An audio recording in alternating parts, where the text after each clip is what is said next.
members of our community. This is your superintendent, Matt Hawes. I want to tell you that I'm very proud of all of our students, staff, and families for the way you are handling our transition to virtual learning. You are doing exemplary work. We can always get better, and we are learning a lot about how to improve this new instructional model. And that is part of what makes us a work in progress. I want to again thank our Child Nutrition Services and Transportation departments for the outstanding job you are doing with our meal distribution program. Thank you all. The COVID-19 pandemic is having, I think we could agree, a devastating impact on public health, and it is also causing damage to our economy, with many businesses closed and unemployment on the rise across our country. Projections forecast a downturn on our economy on par with that of the Great Recession earlier this century, or perhaps worse. All of us are challenged by this situation in which we now find ourselves. But I say that we are up for the challenge. I believe in our children, our teachers, our families, and our community members.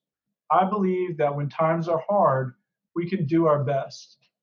We can do our best thinking and planning and working in response to a tough situation. And that is what we will do.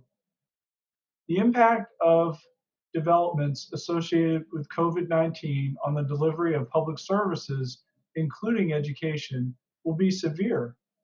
It seems like just yesterday that our school board sent the Board of Supervisors a balanced budget for the new school year that begins on July 1st, 2020. It saddens me to say that as a result of COVID-19's economic impact, the forecast of local government revenues for this year and next have been reduced by nearly $6 million. While our state revenues have also been reduced, adding to this new deficit.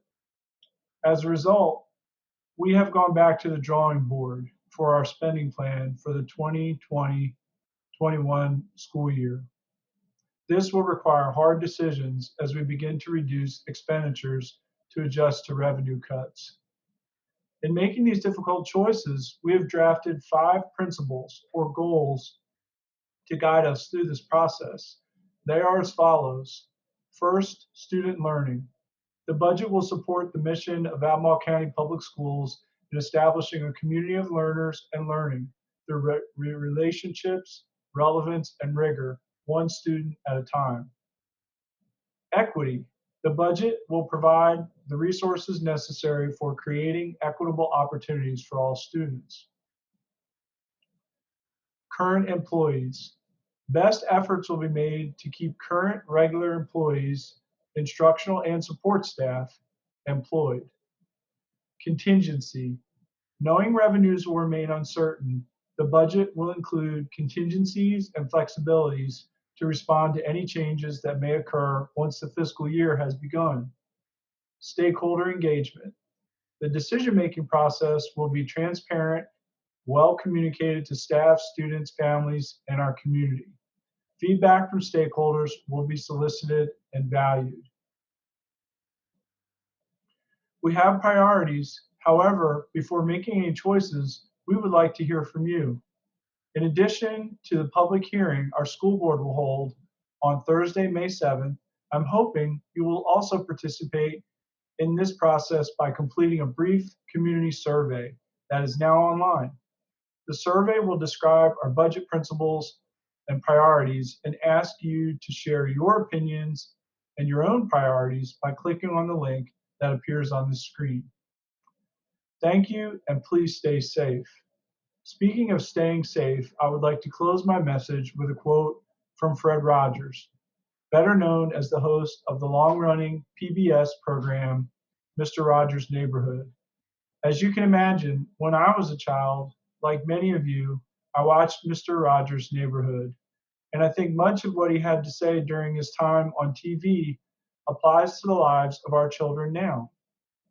Fred Rogers said, "When I was a boy and I would see scary things in the news, my mother would say to me, 'Look for the helpers.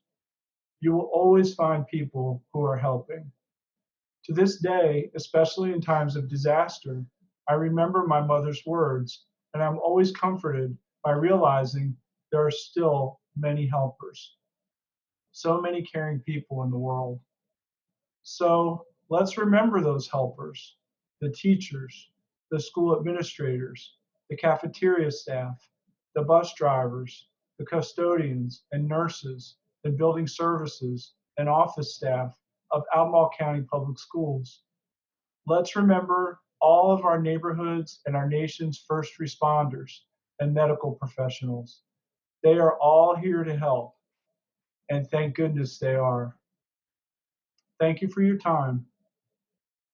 Take care.